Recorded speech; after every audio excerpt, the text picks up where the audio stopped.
Greetings Exiles, I'm DonTheCrown, and let's talk about the Atlas. As of 3.9, the Atlas has changed drastically, and this would be easy to stretch into a very long video, but I'm going to try and make this as short and as sweet as I possibly can. There are timestamps in the description, and I might miss a few things, so check the comments below. Here's my current Atlas. Right off the bat, let's talk about some of the obvious changes. Yes, the Atlas starts from the middle now, as opposed to the corners. There are also these persistent yellow ropes which divide the Atlas into regions. The four that touch the center of the Atlas are the inner regions, while the other four are the outer regions. Each region of the Atlas has its own set of watchstones, watchtower, and storage area. On the far left you can see the storage area. This is for storing inactive watchstones, and hovering over each box tells you which region it represents. You'll also see the information about the conquerors from that region and what is required to bait them out. You'll also notice that there are a couple new things in the center of the Atlas. The familiar Atlas completion counter is there. For each map that you complete, you get a 1% increased chance of having maps one tier higher drop. Below that, you'll see the Awakening bonus objectives. These are completed by completing maps with their Awakening bonus, and each one grants another 0.5% chance of maps one tier higher dropping. Whether or not this is additive remains to be seen. As you can see here, Alleyways requires that you complete the map at tier 14 with Awakening level 1. You can tell that I've completed this by the white ring around the map. Awakening level refers to this number here in the center of the Atlas.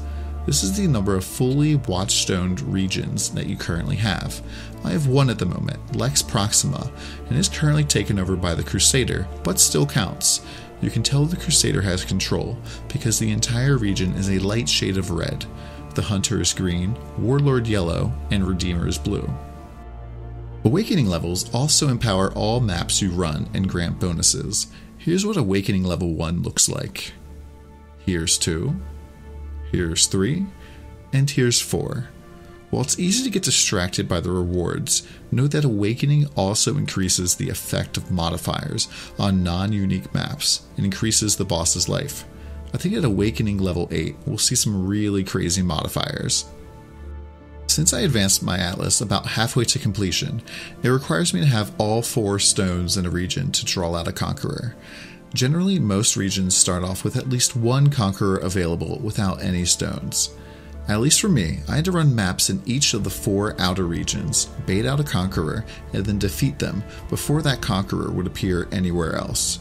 So step 1 of the Atlas is to complete maps in each of the 4 corners until you fight a conqueror. Once you defeat a conqueror for the first time in a region, they will drop a watchstone. You can place a stone into any region's watchtower in order to level up all maps in that region and to reveal hidden maps. Placing a watchstone is similar to using a massive Shaper's Orb on a region. All maps within that region will now be leveled up, and as long as you've completed them, can drop from anywhere else. If you run into trouble and lose your watchstone, or are unable to loot it, you can talk to Zana to get it back. I'll go into how to break into yellow and red maps in a later video. Next, let's talk about how you bait out a conqueror. In order to get a conqueror to come to a region, you must first have the proper number of watchstones active in a zone. To see how many you need for a region, just hover over that region's storage and it will show you which stones you have and which you don't, and the level required for them. Place a number of watchstones equal to or greater than the amount required for that conqueror, and for your first several conquerors, don't worry, you'll need 0 stones. Once you place the stones, you can complete any map that is currently visible at its current visible tier in order to bait out a conqueror. If you haven't completed all of the stones for that region, then your first map in that region should draw the attention of a conqueror. If you're mapping in a zone with all your stones already completed, then you'll need to get lucky in order to bait out a conqueror. When the conqueror does appear, they will then take control of the watchtower for that region, and your watchstones will be locked away until you defeat them.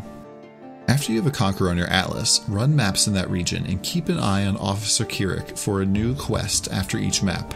If you haven't fought this conqueror in this region before, then you should only have to run 2 additional maps. After speaking with Kirik, talk with Zana, who will be able to open up a map for you to fight the conqueror. Lastly, let's talk about sextants. These can no longer be applied to maps directly, but are instead applied to watchstones and affect every map in that watchstone's tower's region. And yes, you can move a sextanted watchstone around without losing the sextant mod. Remember though, that spawning a conqueror hides your watchtower, so you can no longer add or change sextant mods at that point. And that's it for the mechanics of the Atlas. I wanted to make a strategy section, but I feel like that deserves its own video. That'll be coming soon, so stay tuned. You can catch me live at twitch.tv/DonTheCrown or subscribe for more content.